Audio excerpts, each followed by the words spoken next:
Messy versus Revanth ఇయాలనే ఉంది ఇద్దరు football ఆట ఈడ ఉప్పల్ స్టేడియంలో సాయంత్రం ఉన్నది. దీనికి రాహుల్ గాంధీ కూడా వస్తున్నాడంట. మరి ఇక ఇవాళ అయితే ఎవరు గెలుతారో కానీ ఇవాళ అయితే ఫుట్బాల్ ఆట ఉంది.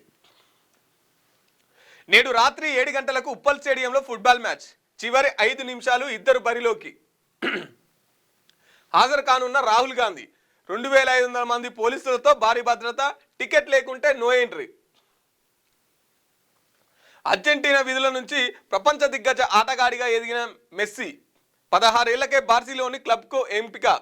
గ్రేటెస్ట్ ఆఫ్ ఆల్ టైమ్గా గుర్తింపు. 7,655 కోట్ల ఆస్తిపరుడు.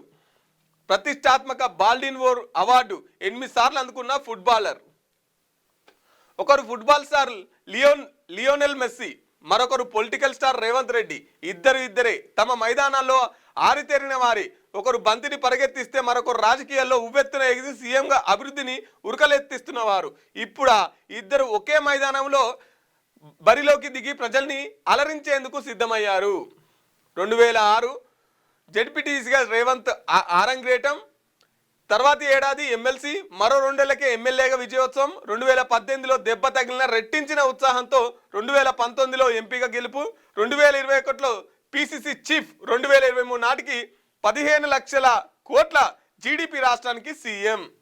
ఇగో ఇది ఈయన చరిత్ర, అది ఆయన చరిత్ర. ఈ మెస్సీ ఎన్ని అవార్డులు కొట్టిండు అనేది ఇది. ఈయన ఎక్కడి నుంచి వచ్చిండు? జడ్పీ నుంచి మొదలై 2023 నాటికి ముఖ్యమంత్రి అయింది అనేది ఈయన చరిత్ర. ఇక ఒకలేమో పొలిటికల్ స్టార్, ఇంకోలేమో ఫుట్బాల్ స్టార్.